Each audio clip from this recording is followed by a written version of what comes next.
कोई भी, मैं आपसे पूछता हूं, कोई भी आदमी जिसने संविधान की शपथ ली है वो ये कहेगा कि नहीं आना चाहिए? तो काहे को संविधान की शपथ लिए हो मेरे भाई? उसमें साफ साफ लिखा हुआ है। अब है कि डर पैदा किया गया है लोगों के दिमाग में। तो एक बात हमेशा ध्यान रखिए कि सिविल कानून जो होते हैं उसमें किसी काम को कराने के लिए सजा देने का प्रावधान नहीं होता, किसी भी सिविल कानून में नहीं होता। नाम नहीं लूंगा इसे कि बड़े बड़े लोगों के नाम है। उन्होंने दूसरी शादी करने के लिए मुस्लिम हो गए, अब हिंदू, भाई क्या आप तो ऐसे चौंक रही हैं जैसे पता नहीं कितने कितने कितने केसेस है। नहीं, हम नाम नहीं लेंगे। मुझे तो लगता है बहुत पहले रुकना चाहिए था। हम डरते हैं छूने में कानून को। पाकिस्तान इसी देश का हिस्सा था 47 से पहले। 1960 में उन्होंने कानून बदल दिए। आरिफ मोहम्मद खान साहब, क्या देश में यूनिफॉर्म सिविल कोड आना चाहिए? पहले तो हमें यह समझना चाहिए कि यूनिफॉर्म सिविल कोड क्या है।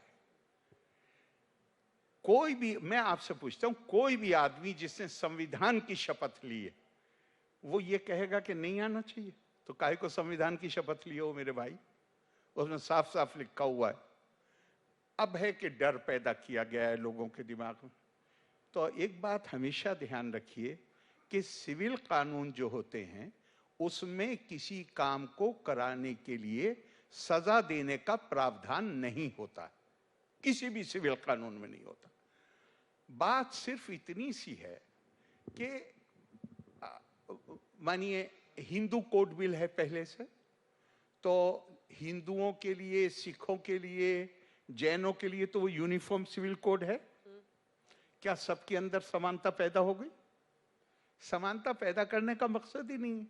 हम तो गर्व के साथ कहते हैं कि हमारा देश विविधताओं से भरा हुआ है और हमारे मनीषियों ने, थॉट लीडर्स ने डाइवर्सिटी को, बहुधा को, अपनी एकता को मजबूत करने का हमेशा स्रोत माना।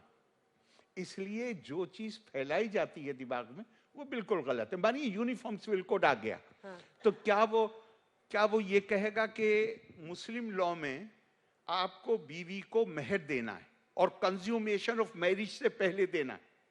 तो क्या यूनिफॉर्म सिविल कोड की ये कहेगा कि बीवी को पैसे मत दो? यहाँ तो बगैर यूनिफॉर्म सिविल कोड की कोई भी नहीं देता। पहले कहते हैं बीवी से कि माफ कर दो, चूंकि हर किसी को मालूम है ये जरूरी है देना, लेकिन देने की नीयत नहीं। तो हर तरीके से यूपी में रस्मों रिवाज और हैं, महाराष्ट्र में और हैं। यूनिफॉर्म सिविल कोड कोई रस्म रिवाज, कैसे शादी की जाए उसकी समानता पैदा करने के लिए है ही नहीं। यूनिफॉर्म सिविल कोड है शादी के नतीजे में जो अधिकार और कर्तव्य पैदा होते हैं उसमें अगर शिकायत है तो न्याय की यूनिफॉर्मिटी पैदा करने के लिए, ताकि समान न्याय मिल सके हर किसी को। और जब तक, मैं नाम नहीं लूंगा इसे कि बड़े बड़े लोगों के नाम है, उन्होंने दूसरी शादी करने के लिए मुस्लिम हो गए, अब हिंदू, भाई क्या आप तो ऐसे चौंक रही हैं जैसे पता नहीं कितने कितने कितने केसेस है। नहीं, हम नाम नहीं लेंगे, लेकिन जब तक पहली बीवी शिकायत ना करे तब तक कोई कार्रवाई नहीं। क्यों? क्योंकि सिविल लॉ की डेफिनेशन ही ये है कि जब तक उसमें अफेक्टेड पार्टी उसकी शिकायत न करे तब तक कोई कंप्लेंट नहीं। इन मामलों में कुछ हो नहीं सकता। तो अब भाई सुप्रीम कोर्ट ने भी मान लिया ना, आप शादीशुदा हैं लेकिन लिव इन रिलेशनशिप में रह रहे हैं, उनका भाई आपके कुकर्मों की सजा उन बच्चों को नहीं दी जा सकती जो आपके साथ रहने के कारण पैदा हुए। इसलिए न्याय की समानता है असल बात, कि न्याय समान, सबको समान रूप से मिलना चाहिए। प्रोपेगेंडा ये किया जाता है अगर यूनिफॉर्म सिविल कोड आ गया तो तुम्हें मेहर देने की इजाजत नहीं होगी, तुम्हें अपने मुर्दे को दफन करने की इजाजत नहीं होगी, तुम्हें ये, इन सब से कोई मतलब ही नहीं यूनिफॉर्म सिविल कोड का। नहीं, ये भी लोगों को लगता है कि 4 शादियों की जो इजाजत है वो नहीं मिलेगी। 4 शादियां पता नहीं अभी कोई कर रहे हैं तो मुझे पता नहीं है, लेकिन इस वक्त अब मैंने इस मजाक के उसमें नहीं जाना चाहिए, बहुत सीरियसली कह रहा हूँ। हाँ। मैंने आर्टिकल लिखा आपसे बहुत साल पहले, कुरान की आयत बिल्कुल साफ है, और मैंने पूछा अब ये आपने एकदम से सवाल पूछा है, मुझे पता नहीं था लेकिन याद आ गया मुझे।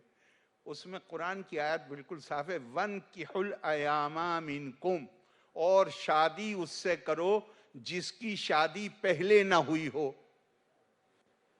तो मैंने पूछा इन लोगों से, मैंने कहा ये सिर्फ मर्दों के लिए है या महिलाओं के लिए भी है? उनको नहीं, ये तो सबके लिए।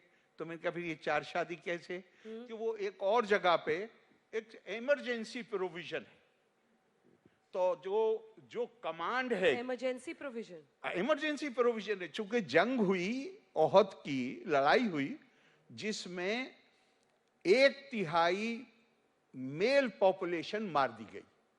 उस मौके पे जो आयत आई जिसमें इजाजत दी गई, चूंकि अनाथ बच्चियां थी, विधवाएं थी, उसमें इजाजत दी गई। वो इमरजेंसी प्रोविजन को लागू कर दिया गया, और जो सीधे सीधे हुक्म है वन किहुल अयामा मिनकुम, उससे शादी करो जिसकी पहले शादी ना हुई हो, और वो मर्द के लिए भी है और महिला के लिए भी, उसको नजरअंदाज कर दिया गया। अब तो हम तो अपनी, की कोई बात है नहीं, ये रुकना चाहिए। मुझे तो लगता है बहुत पहले रुकना चाहिए था। हम डरते हैं छूने में कानून को। पाकिस्तान इसी देश का हिस्सा था 47 से पहले। 1960 में उन्होंने कानून बदल दिए। क्यों डरते हैं हम इस देश में? क्यों अब डरते हैं? ये तो आप पता लगाइए, मैं कोई पत्रकार हूं कि मैं पता लगाऊं?